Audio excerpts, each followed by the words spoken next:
Sveiki visi, esame fizinių ir technologijos mokslų centre. Aš esu šio centro komunikacijos žmogus Simonas Bendžius, o čia yra šalia jūsų mylimiausias mokslininkas šito centro astrofizikas iš fundamentinių tyrimų skyriaus Kastytis Zubovas. Labas, Kastyti. Sveiki. Kaip visada, ryškus, spalvingas, garderobas labai išsiskiriantis. Tyrinėju juodąsias skyles, tai atitinkamai rengiuosi. Va, labai gerai. Ir šitas podcastas šiek tiek kitoks bus, jis vadinsis Užklasinė veikla ir mes kalbinsim šio centro mokslininkus, kurie atlieka šiaip jau tikrai prasmingą ir įdomų darbą, bet kalbinsim juos apie tai, ką jie mėgsta veikti laisvalaikiu, grįžę iš darbo, savaitgaliais, naktimis arba slapta ir darbe. Būna ir to dalyko, ar ne?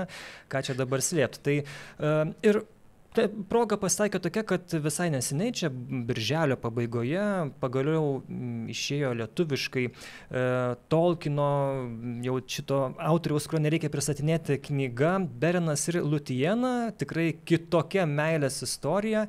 Visi žinom daugelis Žiedų valdovą, žiūrėjom filmus, skaitėm knygas, taigi Berenas ir Lūtijena yra to paties Tolkieno kūrinys, kuris pasakoja apie ankstesnius laikus negu Žiedų valdovas ir aš kaip tik ta proga aš paprašysiu tavęs, Kastyti, kadangi tu prisidėjai prie šitos knygos, kad tu man brūkšteltum kokią nors palinkėjimą. Gerai, kur nors toj palauk, aš rašyklį paruosiu. Taip, parodykim kameroms. Taip, galim iš pradžių to parodysiu, va štai, čia va taip yra.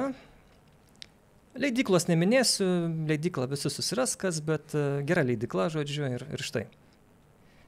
Su Alno iliustracijom, labai gražios iliustracijos ir Kastytis prie tos knygos prisidėjo tuom, kad jisai padėjo Kristoferiui Tolkienui,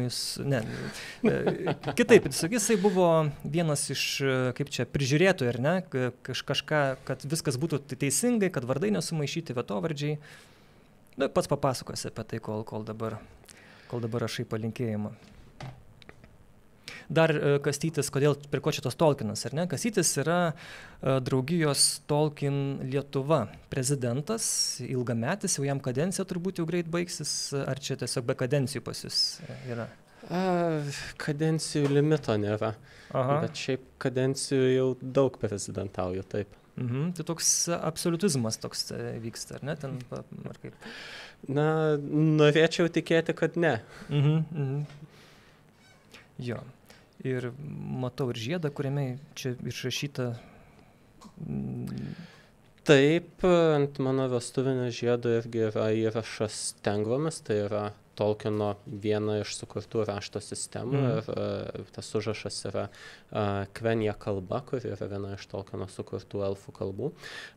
Bet tai priešingai negu galit pagalvoti, nėra tas įrašas, kuris figūruoja ant vieno žiedo būtų kažkaip Žiedų valdovė, nes visgi tai yra blogio artefaktas, o ant vestuvinio žiedo tokį dėti, nekaip atrodytų, sakyčiau. Jei nepaslaptis, kas ten užrašyta, koks yra lietuviškas vertimas? Tai užrašas šiaip labai paprastas, vienas žiedas mus sujungti. Labai gražu. Ir nebetrukdau tada, ką čia dar žiūrovom papasakot. Tai apie Kastytį galite sužinoti įvedę Google ir jums išimės visur jį rasit. Internete, Google'e, YouTube'e, Facebook'e, nežinau, atsidarė šaldytuvo, mikrobangę. Visur Kastytis yra labai populiarus. Mikrobangėse kol kas nesilankau. Bet jau nedaug, manau, trūksta, nes iš tikrųjų ir ne veltui, nes Kastytis populiarina mokslą, yra vienas tikrai stipriausių, įdomiausių mokslo populiarintojų, turi savo internetinį blogą Konstanta 42, o taip pat dažnai galim ir YouTube'e jo įvairių paskaitų. Dėkui, jo. Ir čia mes galim padėti turbūt knygą, ant šito. Ir jinai sukasi, vau, geras, kokios čia pas mus naujovės. Ovidijus Žalys, mūsų operatorius, va čia padėjo, tai mes tobulėjom su kiekvienu podcastu iš tikrųjų. Jo, gerai, tai Kastyti, iš pradžių mes turim patikrinti, ar tu iš tikrųjų toks esi Tolkieno fanas, kokį dediesi. Tokia blitz apklausa, gerai? 10 klausimų viktorina? Mažiau bus klausimų, bet, žodžiu, pasižiūrėsim. Bet jeigu neatsakysiu, tai iškirpsit? Ne, Gėdą pajausi prieš visą Lietuvą. Gerai, žodžiu, išvardė greitai Finves vaikus ir anūkus. Oi, geras klausimas. Labai daug iš F raidės. Tai Fenoras, Fingolfinas ir Finarfinas yra 3 sūnus.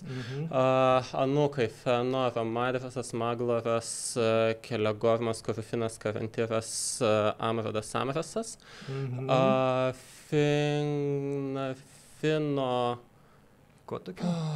Finarfino vaikai turėtų būti Finrodas, Galadrielė, Orodiretas pagal kai kurias versijas. Pagal kai kurias versijas jis yra Finrodo sūnus.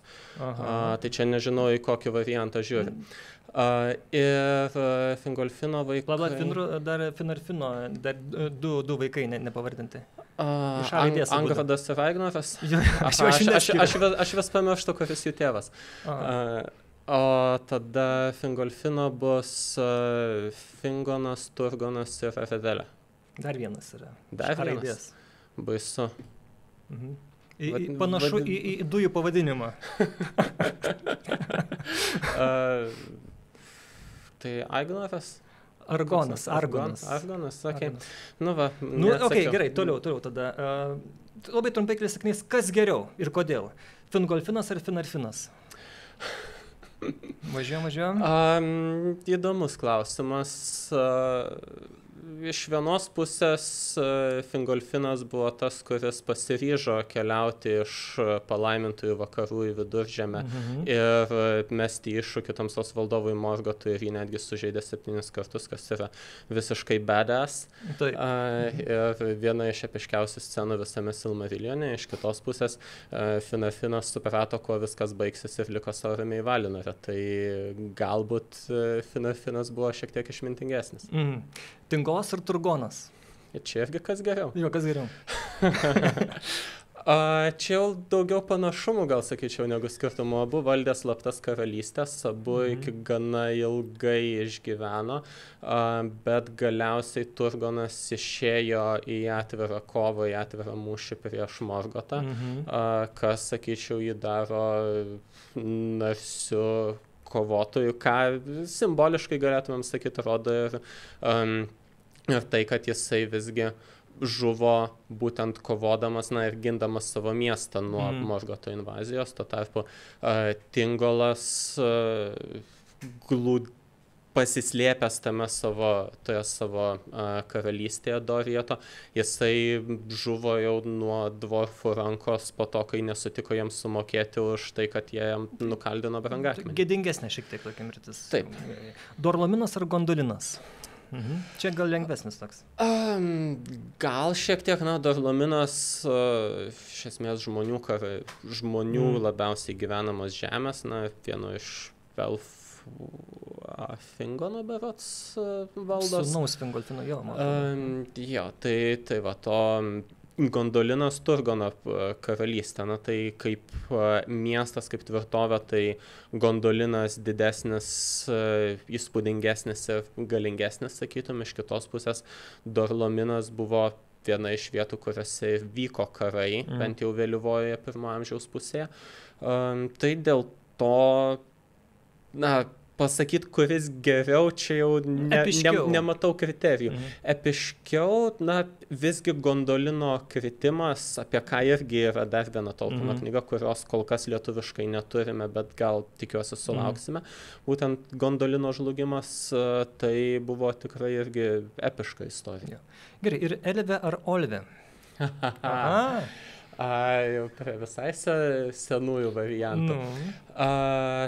Elvė arba Elutingolas buvo vienas iš pirmųjų elfų atsibudusių po žvaigždėmis per Kuivienino ežero, kuris vedė savo tautą į vakarus, paskui valus į palaimintąją Amono žemę arba Valinorą.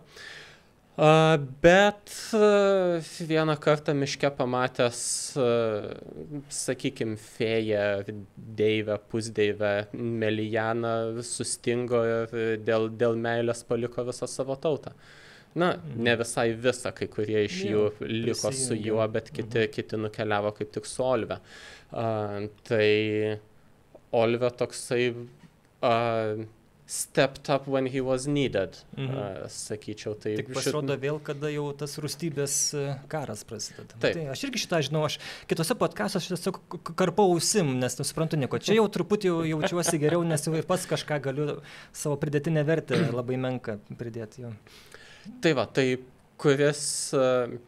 kuris geriau, na, vėlgi jau apie Tingolą su Turgonu lyginam ir jau tenai Tingolui kritikos pažiūrėjau. Tai, bet čia irgi galima tas kritikos pažiūrėti. Tingolas toksai, sakyčiau, šiek tiek stereotipinis pasikėlęs elfas, yra, o ne tas pasiaukojančio elfo archetipas, kuris irgi matomas Silmarillione. Nu ką, bravo, mes, ponai ir ponės, mes turim išprotėjusių žmogų. Tai čia prieš mus. Gerai, dar ekstra klausimas. Numenoro karaliai visus išvardink šilės. Visų neišvardinsiu. Pirmasis buvo Elrosas Tarminiatūras, Elrondo brolis, paskutinis buvo Arfarazonas. Į tarpą jų buvo... 80, ne? Ne, 30 keli, man atrodo. Dabar neatsimenu, iš viso gal 31 buvo, na, kažkur iš viso 30 keli buvo, bet tikrai ten vieną kitą gal pasakyčiau. Gerai, čia turbūt dabar žmonės karpa ausim ir galvoja, apie ką iš čia šnekat, kas čia vyksta. Įdomu, ar labiau karpa ausim, kai apie juodasias skylės šneku, ar dabar, jo, kas labiau jam tokia yra fantastika. Bet galimas gal tada įjungti Ovidijau tą mūsų paveiksliuką, čia yra viršelis kitos knygos, kurią aš dabar esu paskolinęs, dėl to neatsinešiau, bet visi šitie veikėjai, apie kuriuos mes dabar kalbėjom, jie yra randami knygoje Tolkieno Silmarillionas ir iš tikrųjų Berinas ir Lúthien, apie kurią kalbėsim, ir Húrino vaikai, kuriuos šiek tiek irgi aptarsim, tai yra išplėstos, šiek tiek papildytos, na, tos istorijos, kurios trumpesnių variantų randamos tam Silmarillione. Tai, restarto dabar mums nereikia ir jeigu dabar trumpai įvestum žmonės, kurie tik Žiedų valdovą žino ir skaitė, ar ne, kas tas Silmarillionas, kurį ir sunku ištarti lietuvio liežuviui ir kuom jis yra svarbus, ką mes ten galim rasti tokio? Silmarillionas yra istorija apie daug senesnius laikus, negu Žiedų valdovas vyksta. Apskritai, skaitant Žiedų valdovą ir netgi žiūrint filmus, galima neretai patirti jausmą, kad tai yra istorija pasakojimas vykstantis pasaulyje su savo istorija. Nes labai daug kur Žiedų valdovo knygose yra užuominų ar tiesiog trumpų intarpų, kuriuose pasakojami gabaliukai to pasaulio istorijos apie labai senus laikus, labai senus žygius, žygdarbius, tamsos valdovą, kuris prieš Sauroną egzistavo ir panašius dalykus. Taigi Silmarillionas yra būtent knyga, kurioje surinkta labai ankstyvųjų to pasaulio laikų istorija. Nuo pasaulio sukūrimo iki 1 amžiaus pabaigos. Žiedų valdovas vyksta 3 amžiaus pabaigoje. Amžių reikėtų suprasti, aišku, ne kaip šimtmetį, o kaip tam tikrą erą ar epochą.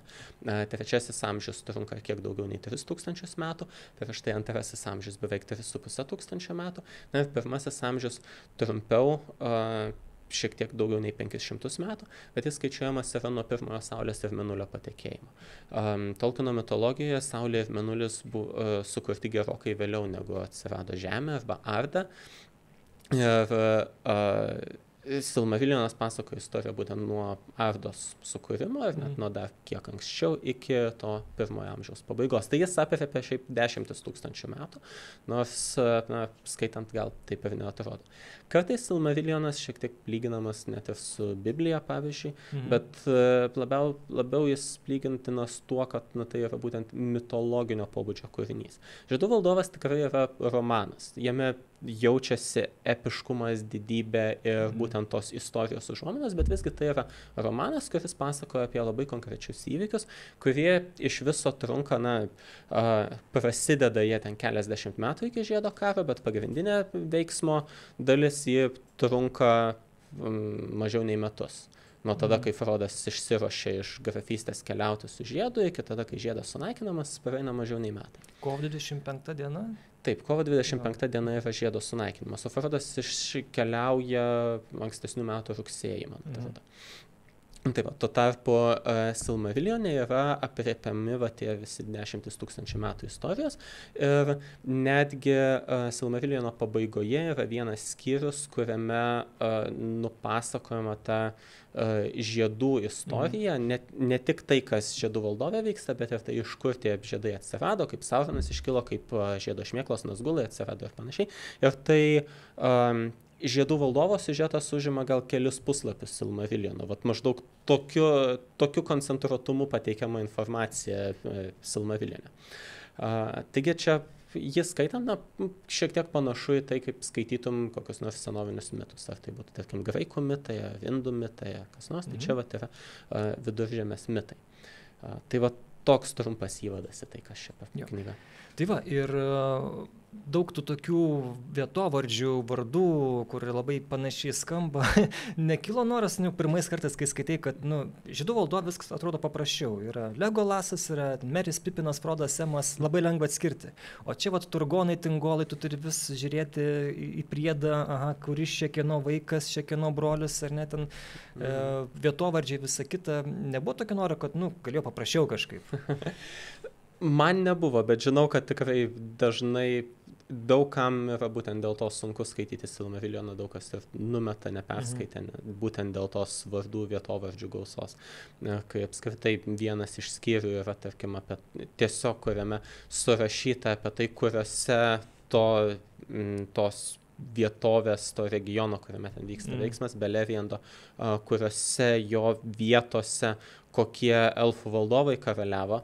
Tai, atrodo, tai būtent toks informacijos srautas vos ne kaip iš vadovėlio kokio gautum ir, suprantu, kodėl daugam tai yra sunku priimti tokią informaciją ir sunku ją tiesiog įsidėti galvą. Bet man su šito problemos niekad nekilo. Tuo labiau, kad yra žemėlapis irgi pridėtas ir tiesiog tada tu irgi gali bet kada pasižiūrėti, pasitikrinti. Taip, ir kai kuriuose leidimuose, neatsimenu ar lietuviškame taip yra, bet kai kuriuose leidimuose žemėlapis yra netgi sulankstytas taip, kad gali jį išlankstyti ir visą laiką matyti šalia skaitydamas. Taip, kas yra tikrai naudinga ir tikrai padeda labiau susigaudyti, kur vyksta veiksmas, kas iš kur keliauja ir panašiai. Tai Silmarillionas yra išleistas antrą kartą lietuviškai su Kastyčio irgi tokiais, bendradarbiavai su leidykla. Taip. Ir ne aš vienas, keliese mes iš Tolkien Lietuvos bendruomenės prisidėjom būtent prie to, kad Silmarillione vertimas būtų patobulintas, nes pirmasis vertimas 2009 metais išleistas, jis turėjo trūkumų. Tiek vardų lietuvinimas kai kurių toksai buvo keistas, tiek... Vietoj Agnoro Algirdas koks nors, ne? Ne taip labai, bet tarkim originale vardas Bregolas figūruoja vienas iš labai šalutinių veikėjų. Lietuviškai buvo tiesiog parašyta Bregolas, o ne Bregolasas. Tai tas pats, kas žiedų valdove rašytų Legolas, o ne Legolasas. Tai kas yra neįprasta.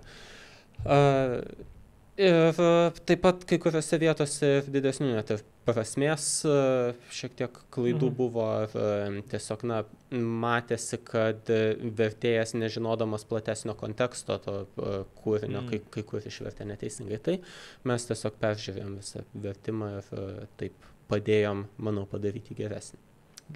Jo. Ir tikrai šitą knygą gali skaityti ir, kaip minėjom, Berenas ir Luthien yra viena iš Silmarilliono išplėstų pasakojimų, bet apie tai dar mes pakalbėsim, bet apie tave patį, ar ne? Esi draugijos Tolkien Lietuva prezidentas, tai taip. Kas čia yra ir ką prezidentas daro? Apskritai Tolkien Lietuvos bendruomenė prasidėjo nuo internetinio forumo. kadaise prieš 20 metus tai buvo pagrindinė tokia internetinė bendravimo platforma. Tuo metu jau tokie dar senesni dalykai kaip... Prieš Facebooką. Taip, čia būtent prieš Facebooką. Dar senesni dalykai tokie kaip Usenetas arba Mirkas jau buvo šiek tiek nykstantis, o būtent internetinės diskusijų lentos, galima sakyti, message boards, buvo pagrindinė bendravimo priemonė, na ir jos vis būdavo teminės. Tai 2003 metais, 3 metų pabaigoje, kaip tik atradau dar visai neseniai sukurtą Tolkien Lietuvos bendruomenę, tą internetinį diskusijų forumą, prisijungiau, pradėjau bendrauti ir labai greitai įsitraukiau į veiklą, nes, kažkaip taip sutapo. Ne tu įkūrėjas buvai? Ne, aš įkūrėjas. Kažkaip taip sutapo, kad man matyt tuo metu labai reikėjo kažkokios tokios bendraminčių bendruomenės ir, žodžiu, labai greitai įsitraukiau, pradėjau ir organizuoti renginius ir panašiu metu. Šiaip Lietuvoje fantastikos mėgėjų klubų anksčiau nemažai egzistavo, bet tuo metu kaip tik jie visi po truputį kraustėsi į internetą ir tai gyvai visokie susitikimai ir veiklos pradėjo apmirinėti. O mes priešingai pradėjom kaip internetinis forumas ir greitai pradėjom gyvai renginius įvairius organizuoti ir jų vis daugiau ir daugiau organizavom. Ir aš prie jų ilgą laiką labai daug prisidėjau, dabar jau šiek tiek mažiau, kitiems perleidžiu po truputį veiklas, bet taip jau daugiau nei 20 mečius egzistuojam. Žodžiu, nuo 2003 metų pavasario, taip kad pernai šventėm bendruomenės 20 metį. Tai yra tokia, romantikų tam tikrą prasme, bendraminčių toks būrys.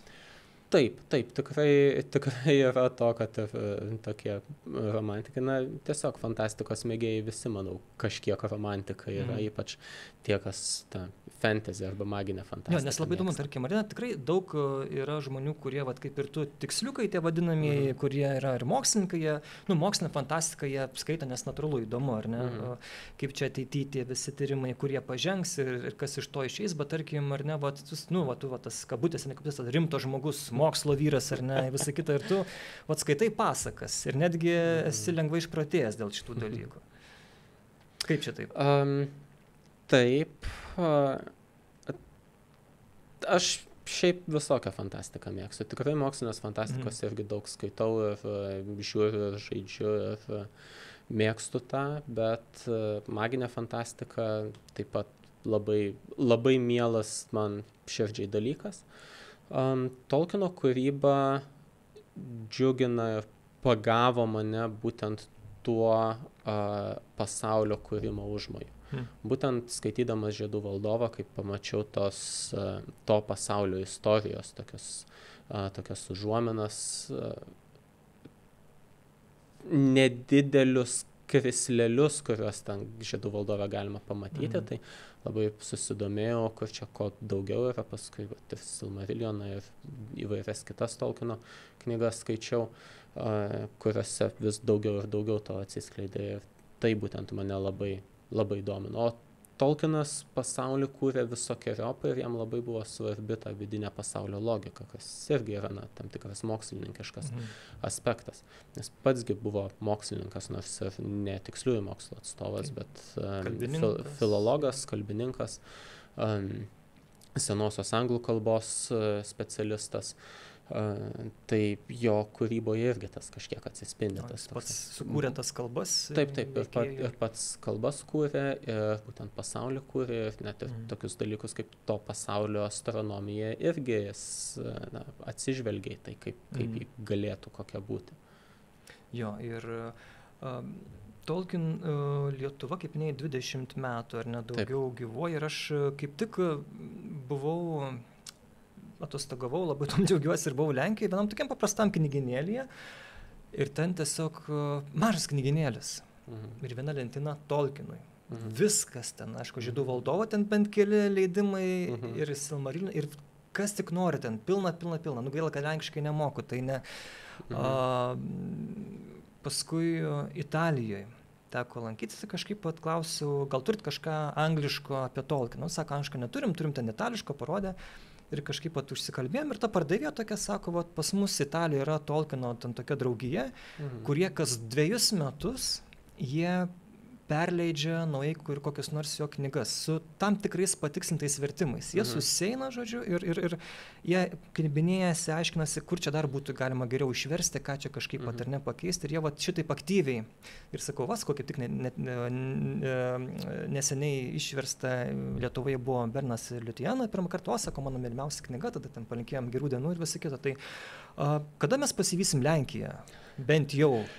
Šito klausimo nemanau, kad kada pasivysim. Elementarus dalykas - rinkos dydis. Lenkijoje gyventojų 40 milijonų, Lietuvoje mažiau negu 3 milijonai.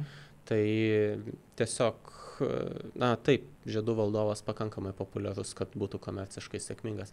Silmarilionas, Obervinas ir Lutiena, Hurno vaikai, Gondolino krytis. Taip, tokios knygos gali būti komerciškai sėkmingos. Na ir leidykla nusprendė išbandyti, nežinau, ar jos buvo komerciškai sėkmingos, bet bent jau manau, kad tai tikėtina. Bet kad Lietuvoje atsirastų rinka verstiniams, labiau nišiniams kūriniams Tolkieno, ypač tokiems kaip Tolkieno sūnaus Kristoferio Tolkieno surinkta Viduržemės istorija, kur praktiškai Tolkieno raštai jo kūrinių vystimasis su Kristoferio komentarais apie tai. Labai abejoju tuo tiesiog. Tai dėl to norėčiau, kad kada kokia leidykla užsiimtų šituo, bet manau, kad sudėtinga. Iš kitos pusės, tarkim, vengrai, kurių yra 10 milijonų vengrai gyventojai. Taip, jie Viduržemės istoriją, būtent tos Tolkieno raštus, 12 tomų, jie nežinau ar visus, bet bent jau dalį tikrai yra išsivertę ir išleidę. Tai gal kada pas mus irgi tas ateis, bet kad pasivytumėm Lenkiją, tai nemanau. Italija tas pats. Italijoje berods apie 60 milijonų gyventojų. Tai vėlgi, plus italų kalba ir aplinkiniai kraštai kažkiek moka, bent jau, man atrodo, Adrijos jūros regione italų kalba gana populiari. Tai vėlgi yra kažkiek gerokai didesnė rinka negu pas mus. Ir taip, tikrai italai, nežinau kodėl taip nutiko, bet italai turi labai stiprią Tolkieno gerbėjų ir netgi Tolkieno tyrinėtojų bendruomenė. Yra Italijos Tolkienistinių studijų asociacija, berods, ar kažkokia tokia organizacija, kurie ne tik tos vertimus vis tobulina, nežinau, kad kas porą metų naują išleidžia, bet neabejotinai tą daro, bet jie ir savo mokslinius veikalus, konferencijas turi ir būtent tų konferencijų medžiagą irgi išleidinėja. Tai viena iš rimtesnių Tolkieno fanų grupių. Toks šiaip spėjimas gal dėl to, kad Italijoje vis tiek dar jie turi tuos senovės, tuos mitus įvairiausius. Aišku, graikai turi graikų mitus, bet romėnai irgi kažkaip tą paveldą turi ir jiems tas artimiau, tas mitiniai dalykai, mitiniai pasakojimai. Gal su tuo susiję, nes visgi Tolkieno kūryba, nors didesnė dalim turbūt tenai galim matyti šiaurietiškos mitologijos atspindžius. Šalia krikščioniškos, taip šiaurietiška mitologija daug mato, bet taip pat yra ir užuominų į Viduržemio jūros regiono istoriją ir mitologiją. Tiek pat tas pats Numenoras, šalis tokia taip kaip Atlantida, iš karto su graikų mitais susisieja. Ir taip pat Gondoro karalystė su Bizantijos imperija, labai daug paralelių galima rasti. Tiek netgi Arnoro karalystė, kuri seniau egzistavusi, bet žlugusi ir Žiedų valdovo laikais jau seniai jos nebėra.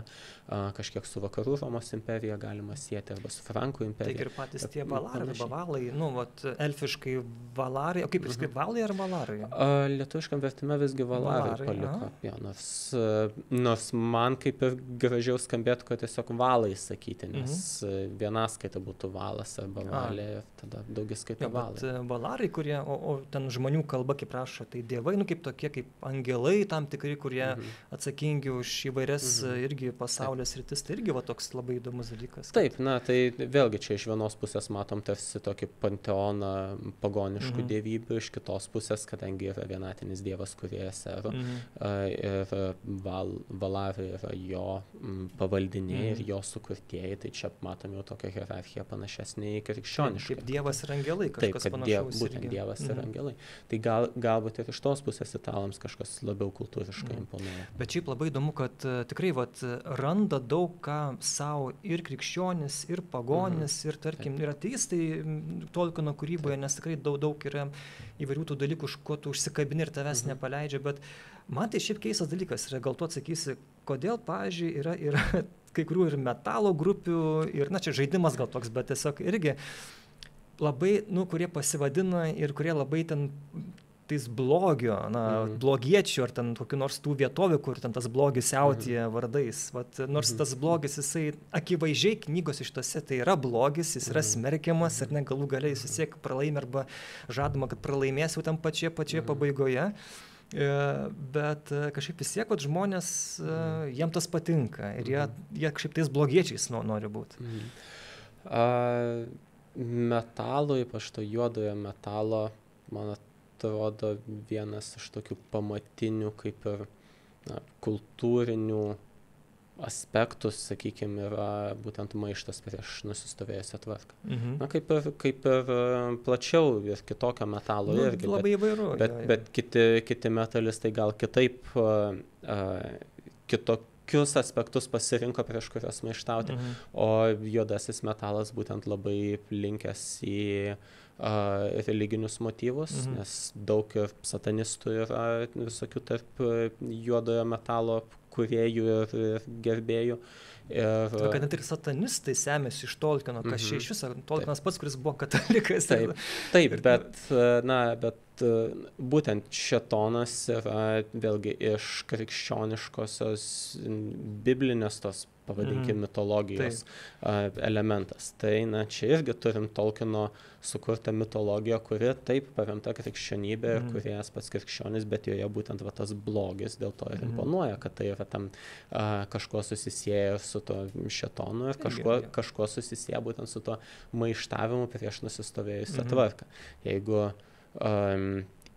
Jeigu tos juodojo metalo grupės gimsta kultūroje, kuri yra net jeigu ne tiesiogiai ar deklaratyviai krikščioniška, bet bent jau kultūriškai krikščioniška, ta prasme, išaugusi būtent krikščionybės arealė ir jie maištauja prieš tą kultūrą, jie pasirenka tai, kas tos kultūros yra nurašoma arba į paraštės arba kaip tik nustumiama į požemį, būtent šėtoną kaip kažką, ką jie galėtų garbinti.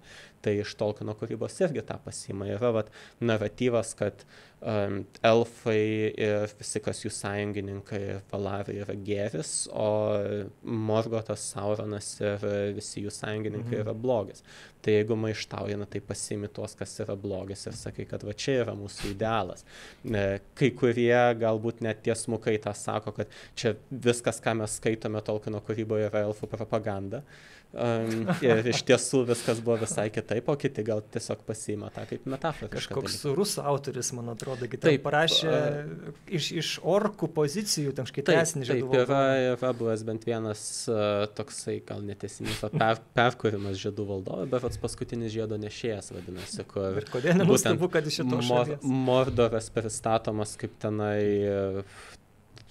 pramonės perversmo ir technologinio progreso šalis, kurį ten retrogradai elfai nori sunaikinti. Kaip tu pasvertini tos tokius, tą blogio tokį garbinimas savotišką? Tu tai geras žmogus. Paauglystėje aš irgi gal kažkiek maištingesnis buvau, ne tai, kad atvirai, bet irgi tiesiog mintimis ar kuo būdavo tokių minčių, kad kodėl čia reikia elgtis taip, kaip ten visi tėvai ir kiti protingi seni dėdės sako ir tetos, kad gal daryti viską priešingai reikėtų. Tai čia toksai, man atrodo tokia maišto išraiška yra. Tai su amžium keičiasi. Galbūt vieniems pasikeičia, kitiems ne. Jo. Taip, Berenas ir Lutiena, kaip tu prie šios knygos prisidėjai? Lietuviško atsiradimo. Čia reikia truputį pasakysim, kad pats Tolkienas jos kaip tokios neparašė, kaip ir Silmarillion, jisai ten visą gyvenimą bandė pabaigti ir išleisti, bet tiesiog ten vis, nespėjo žmogus, nes daug ką ir taisė ir pildė, bet jo sūnus Kristoferis Tolkienas, jisai surinko, iš įvairių rankraščių sulipdė tokį ir štai. Tai kaip tu pats čia prisidėjai prie šito irgi?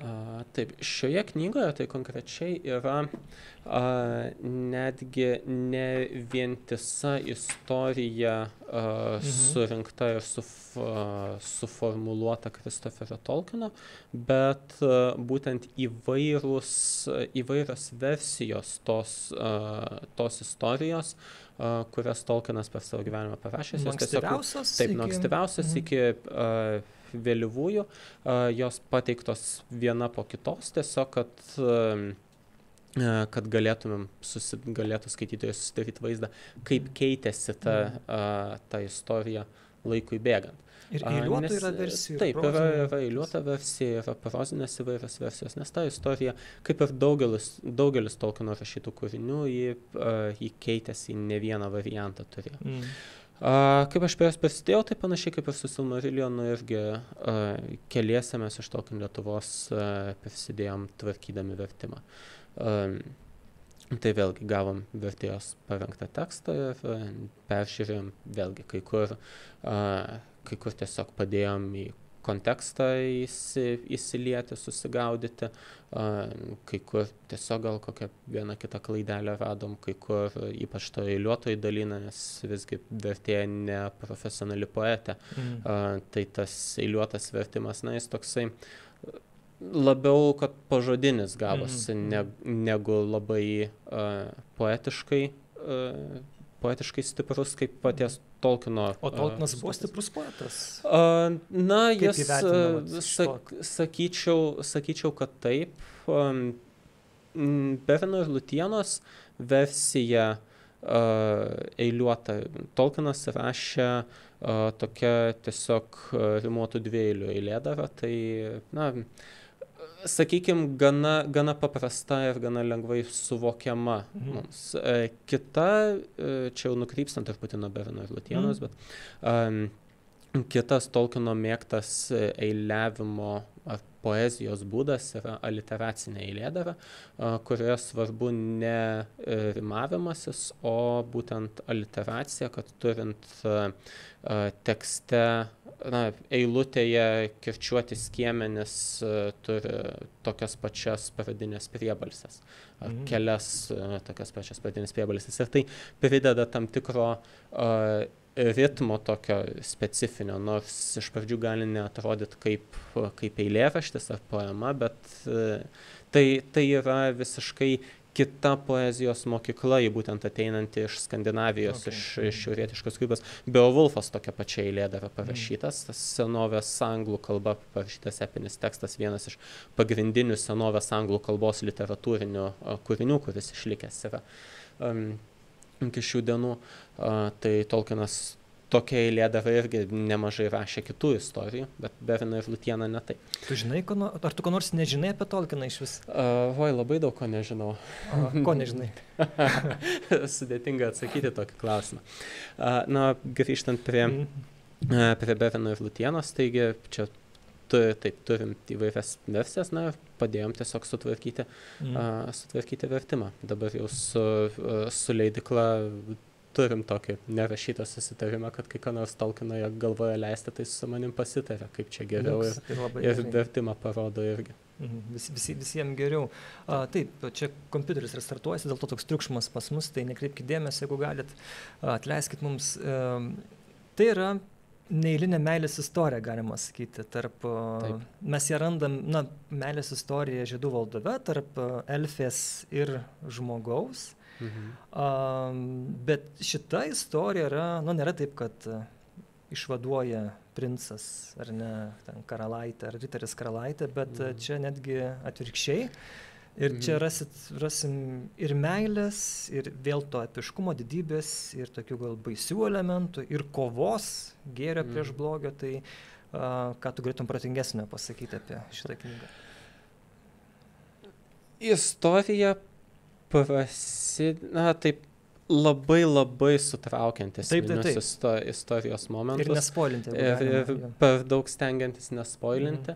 Istorija prasideda, galima sakyti, netgi gana taip tradiciškai, sakykim, kad štai bernelis pamatė gražią mergelę, įsimylėjo, mergelė jį irgi įsimylėjo, bet mergelės tėvas, galingas valdovas, sako, kas čia tu toks berneli, kad mano dukters princesės rankos nusipelnytum, jeigu nori jos nusipelnyti, įvykdyk neįmanomą žygdarbį. Na, atrodo viskas taip pasakiškai, tradiciškai, kur riteris keliauja užmušti drakoną, išgelbėti princesę ir gauti jos ranką. Na, bet vėliau prasideda taip, kad visgi, kaip jau pats užsiminėjai, ne princas mergelę gelbėjo, o princesę savo mylimąjį gelbsti. Nors tėvas, aišku, jos nenori niekur išleisti, ir galiausiai jie į kelionę keliauja kartu. Ir jie žygdarbį įvykdo kartu ir būtent jie tam tikrą prasme kovoja ir prieš tą didįjį blogio valdovą Morgotą ir netgi prieš Lutienos tėvo Tingolo paliepimą ar, žodžiu, jo bodėjimąsi tos sąjungos galimybę. Nesiveskime į kontekstą, jo Morgotas tai yra viena iš tų pagrindinių tų dievybių, kurios prisidėjo prie pasaulio kūrimo. Ta sukilusi, kaip Liuciferis, sakykime, krikščionybėje kažkas gal panašaus, šiek tiek sąsajų galim rasti, bet ir kuris tapo jau to blogio valdovu ir jau Sauronas, žiedų valdovas tinkamas, yra tik tais to Morgoto pakalikas. Taip, Sauronas beje irgi figūruoja. Taip, ir labai įspūdingai. Labai įspūdingai ir ankstyvosiose versijose dar įdomiau jisai figūruoja. Šito nespoilinsiu, bet labai paraginsiu perskaityti tas ankstyvasias versijas. Taip, o Tingolas, kaip ir minėjai pačioj pradžioj per tą Blitz apklausą, tai Tingolas elfas, jo žmona Melianė kaip viena iš dievybių tam tik. Taip, sakykime, žemesnio rango dievybių negu tie valai, kurie kūrė pasaulį. Tai iš tos sąjungos gimsta Liutiena, gražiausia visame pasaulyje mergina, pusiau elfė, pusiau deivė, ir fėja, ją vadina ankstyvosiuose, tuose įdomus toks pavadinimas, ar ne, parinktas Tolkieno. O jau šitas Berinas, jisai ankstyvoji kūryba yra elfas, bet jau vėliau jis tampa žmogum. Kodėl toks sprendimas? Galbūt irgi, kad vėl būtų pabrėžiamas tarsi rango ir prigimties skirtumas ir galimybė nugalėti tą prigimtinį skirtumą, kas irgi Tolkieno kūryboje daug figūruoja tai, kad mažas padaras gali pakeisti pasaulį. Na, žiedų valdovę tą matom, kur hobitai, kurie ir tiesioginė prasme yra maži ir ta perkeltinė prasme, tai nėra žygdarbius vykdanti tauta, kas nors, bet jie padaro tą svarbiausią darbą, sunaikina žiedą. Tai čia irgi Berenas faktiškai klajoklis, galima sakyti, bet labiau gal tremtinys, nes jo namai sunaikinti to paties blogio valdovo ir jisai ateina ir kartu su Lutiena įvykdo vieną iš didžiausių žygdarbių pirmajame amžiuje. Taip, ir viena yra įdomi vieta, man patiko apie kačių valdovą. Tivaldo, ar ne, kaip kirčiuoti ir kur paskui atsisako, žodžiu, Tolkienas šitos idėjos. Taip, pirminė istorija labai daug turėjo sąsajų su tom gyvūniniam pasakom, kaip Ezopo pasakėčios ir kitos irgi vakarietiškai tradicijai pasakos, būtent kur gyvūnai įvairūs veikia. Tai čia vėlgi kačių ir šunų kova, nes galingas šuo Huanas figūravo istorijoje nuo pirmųjų versijų iki pabaigos, o katės ir kačių valdovas Tevildo vardą Meoitą irgi figuravo, bet tik tai ankstyvoje versijoje, vėliau buvo to atsisakyti. Ir paskutinis toks paaiškinimas, ir nuo tada šunys net kenčia kačių ir atvirkščiai. Taip. Jo, pats Tolkienas vadino šitą knygą svarbiausia istorija iš tų senųjų laikų, iš Silmarillino, to viso epiško rinkinio. Kodėl tai yra svarbiausia, kaip tau irgi atrodo? Na, vėlgi, manau, kad susijęs su tuo, kad maži padarai pakeičia pasaulį.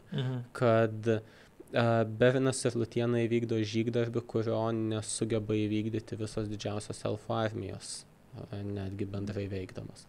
Tai va, tas jam turbūt buvo svarbu. Ir galima susijęti su Tolkieno biografija, nes jam jo kūrybai labai didelį įtaką turėjo tai, kad jis kariavo pirmajam pasauliniam kare Somos mūšyje, kuris buvo vienas iš žiauriausių mūšių, bent jau vakarų fronte pirmo pasaulinio karo.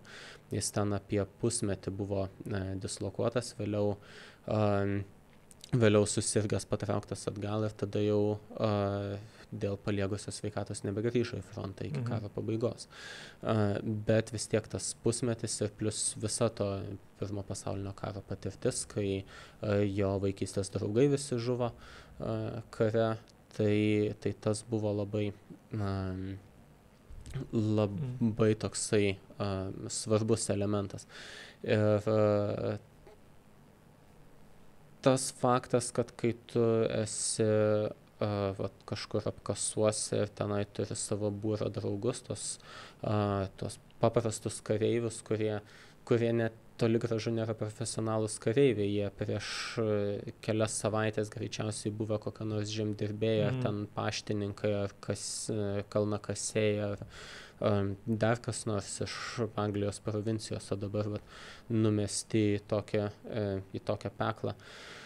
Tai kai bendrauji su jais, būtent su tais mažais padarais, na tai tiesiog norisi kažkaip matyti tame kažkokią viltį. Ir tam tikra prasme Tolkienas yra tos pačios kartos rašytojas, kaip, tarkim, koks nors Remarkas ar kita prarastoji karta. Bet kai didžioji dalis prarastosios kartos rašytojų, jie pasidavė tai nevilčiai ar beprasmiškumui, absurdui gyvybės. Tolkienas kaip tik ėjo prie to, kad yra gerų dalykų pasaulyje ir dėl jų verta kovoti, perfrazuojant Semą iš Žiedų valdovo. Taip, vis aktualiau šiais laikais šitas dalykas. Sakyčiau taip, nes vėlgi, kai galvoji apie šiandieninės pasaulio problemas, tai irgi atrodo, ką tu čia paprastas žmogus pakeisi, bet Tolkieno kūryba leidžia bent jau pagalvoti, kad galbūt įmanoma. Taigi, Berinas ir Liutiena. Dar vienas dalykas, ką pats Kristoferis Tolkienas rašo knygos berods įžangoje, kad Tolkienas paskui gailėjosi, kad jisai tom kilniom, ne visada kilniom, bet tom būtybėm davė elfų vardą. Irgi, ar ne, mes matom, kaip jisai labai bandė atrinkti tuos pavadinimus, kai kuriuos keitė kruopščiai, bet dėl ko jis buvo nusivylęs, nes elfas paskui tapo tokiu pop kultūros Kalėdų senelio elfas, ar ne? Taip, man atrodo, kad būtent tas buvo ir tas pats su fėja, irgi, ką minėjom terminą. Paskui nebevadino jos fėja. Būtent, nes ankstyvosios versijose buvo, matot, angliškai fairy, bet fėja jau to bendroj kultūroje, ypač Anglijos, jau buvo susieta su soliukėmis plazdančiamis tarp gėlyčių. Elfai irgi kaip kažkokie maži padarėliai. Viena iš elfų tautų irgi ankstyvosios Tolkieno kūriniuose vadinami gnomais, nes gnomas nuo graikiško žodžio reiškiančio išmintį, būtent išmintingai, bet gnomai jau vėlgi nuo vos ne viduramžių laikų siejami su mažais padarėliais ir skulptūrėlėmis, kurios soduose mėgsta anglai pasidėti. Nykštukai tokie, bjauresnio. Būtent tokie nykštukai. Tai gnomų atsisakė, fėjų atsisakė, elfus paliko kaip terminą, nes Tolkienas juos žiūrėjo kaip į elfus iš skandinavų mitologijos, kur tai tikrai galingos būtybės, jos gyvena pagrinde viename iš savo pasauliu, šviesiai elfai, tamsiai elfai yra, nes skandinavų mitologijoje yra 9 pasauliai, kuriuose skirtingos būtybės gyvena ir mūsiškis yra būtent Viduržemė, Midgarde. Viduržemė pavadinimas irgi iš iš Midgardo. Ir tada turim ten visokius, šitą Ljusalfenheim, Svartalfenheim, kur būtent šviesos elfų namai ir tamsos elfų namai, kaip 2 pasauliai. Ir kiti irgi yra, kur tenai milžinų, pragaro, dievų esirų, dievų vanų žemė ir tai tie taip toliau. Elfai, toj skandinavų mitologija tokie panašus į Tolkieno elfus? Ar Man atrodo, aš skandinavų mitologijos nelabai išmanau, bet man atrodo, kad būtent bent jau atsiremdamas į tą vaizdinį, Tolkienas kūrė savo elfus. Taip. Tai Berinas ir Liutiena, ir dar mes galim tada įjungti ekraną ir pasižiūrėti, čia labai tokia produktyvi šitą vasarą, nes netgi šitą gal pavasarį buvo berods, ar ne? Ar vasarą? Ne, Hurino vaikai, man atrodo, pernai jie buvo perleisti. Irgi jie išleisti buvo senai, aišku, seniai, ir tu jau neberasi to seno pirkti praktiškai niekur, bet štai perleista. Taip, buvo senas leidimas ir dabar naujas, ir vėlgi prie jo irgi panašiai kaip ir prie Berino ir Liutienos, ir prie Silmariliono prisidėjom pataisydami tą vertimą, pakoreguodami. Ir čia, kaip ir Berino ir Liutienos knygoje, taip ir Hurino vaikų knygoje yra Kristoferio Tolkieno komentarų visokių, tai tų komentarų vertimus taisant irgi ten jau daugiau buvo tokių vietų, kur labiau kontekstą reikia suprasti, kad gerai išverstum. Ja, bet čia yra vientisas kūrinys, tai jau nėra tokia jau kaip rinkinys jau nuo pradžios iki galo, čia tiesiog visa tokia istorija nuo pradžios iki pabaigos, kurią tu skaitai. Ir kas tikrai yra, įdomu, jog Tolkienas šiaip jisai vengia tokių atvirai žiaurių scenų savo knygos. Jis tik rašo, tarkim, kad buvo tas veikėjas žiauriai nužudytas, arba, tarkim, ten nukirsta galva, nukirstos rankos, bet ir tai nėra tenais išsamesnių tokio aprašymų. Tiesiog duoda tau nujausti, kad tai yra baisu kažkas tokio, ar ne, bet nesimėgojo tom žiaurom scenom. Bet vis tiek Hurino vaikai, tai yra, nežinau, tai yra man vienas tokių tamsiausių ir tokių sielvartingiausių apskritai, kokius esu aš skaitęs knygas, tai tuom irgi turbūt išsiskiria šitas. Taip, labai liūdna ir tragiška istorija. Jie šiek tiek įkvėpta yra vieno pasakojimo iš Kalevalos apie Kullervą, nes vienas iš pagrindinių tragiškų motyvų Hurino vaikuose yra, čia suspoilinsiu neskaičiusiems, bet visgi knyga parašyta taip, kad skaitytojas tą supranta daug anksčiau negu veikėjai. Tai, kad pagrindinis herojus Turinas, nežinodamas, susituokia su savo seserim. Ir tas būtent incesto motyvas, kaip irgi vienas iš tragiškų dalykų, būtent iš Kullervo istorijos paimtas. Ir šiek tiek daugiau dalykų irgi iš Kullervo istorijos. Bet tai yra, Hurino vaikuose tai yra tik tai vienas ir paskutinis iš daugybės tragiškų įvykių, kurie persekioja visą tą Hurino vaikų šeimą, nes Huriną blogio valdovas Morgotas prakeikia, kad tavo šeimai viskas dabar jau bus blogai. Jeigu nežinotum to bendro konteksto viso, ar ne, tai galvotum, kad čia tokia blogio pergalė, ar ne, netgi pabaigoje įvyksta, bet įdomu, kodėl Tolkienas būtent šitą istoriją išskyrė. Nežinau, kuo šitą istoriją jam taip imponavo, bet man šitoje istorijoje labai patinka tas pagrindinis veikėjas Turinas tuo, kad nepaisant visų šitų tragedijų, kurios jį persekiojo, jisai nepalūžta ir jisai eina toliau ir toliau ir toliau. Jisai kurį laiką bando pabėgti nuo savo likimo kažkaip, kartais bando kaip tik su juo kovoti ar stoti akis į akį, bet galiausiai visgi nepavyksta visi tie jo bandymai, bet tai, kad jisai nepalūžta iki pat pabaigos ir galų gale irgi vykdo tikrai didelį žygdarbį, kurio dabar jau nespoilinsiu. Tai tas mane traukia ir žavi šitoje knygoje.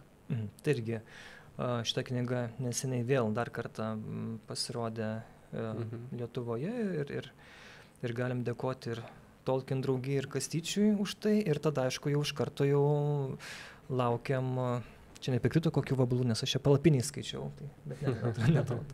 Kai buvo stovykla, tai vakarais jau šeima užmiega palapinį, aš įsijungęs telefono švieselį ir skaitau, nes taip ir neina užmigti, nes labai įdomu. Tai dabar kokie yra kažkiek planai? Nes kitos knygos tai yra kokios, ar ne? Gondolino žlugimas, Numenoro žlugimas. Taip.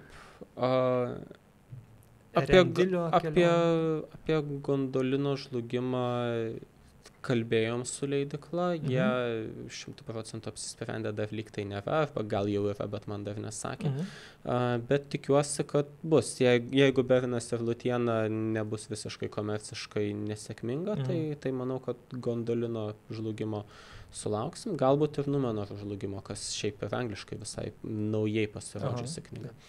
Dar šiemet turbūt turėtų būti išleistas naujas leidimas Nepaprastos karalystės pasakų. O, taip, legendinė knyga. Taip, kas yra knyga, ten kelios istorijos, jos su Viduržeme nesusijusios, išskyrus vieną eilėraščių rinkinį The Adventures of Tom Bombadil, kas yra hobitų poezijos rinkinukas. Tai va, tas šiek tiek susijęs su Viduržeme, bet irgi nežymiai. Keletą tų eilėraščių randame ir Žiedų valdove, tokius kaip apie trolį, Samo deklamuojama, apie Drambilą. Tai va, tie yra tame rinkinyje, bet kiti yra kitokie. Tai va, Nepaprastos karalystės pasakos prie šito... Apie šuniuką Makaliuką, apie Hamą ūkininką Gilį, labai smagios. Taip. Tikrai labai smagios istorijos, daugelis jų vaikiškos visai, bet tikrai įdomios. Bet prie to vertimo taisymo mes neprisidėjom, tiesiog nespėjom jau, tai ta vertimas bus nepakeistas nuo ankstesnio. Nebus tavo pavardės. Nebus, bet paskui gal Gondolino žlugimo sulauksim. Ir labai tikiuosi, kad po keletą metų gal prieisim prie naujo Žiedų valdovo leidimo ir galbūt naujo vertimo, nes kol kas visi leidimai Žiedų valdovo, kiek buvo, jie yra su tuo pačiu Andriaus Tapino vertimu, kuriame dėja klaidų yra nemažai. Nemažai? Nemažai. Aha. Supratau. Tai skauda skaityti, ar kaip? Skauda man skaityti elfiškus intarpus, kur yra, nežinau kokiu būdu, bet labai labai daug klaidų tiesiog perrašant elfiškus tekstus padaryta. Kągi, tai tvarkoj, tai greitai tiesiog žmogui, kuris mėgsta Žiedų valdovą, tu be abejo rekomenduotum, ar neskaityti Silmarilioną? Hurino vaikų vaikams turbūt dar nerekomenduotina skaityti. Vaikams ne. Jo.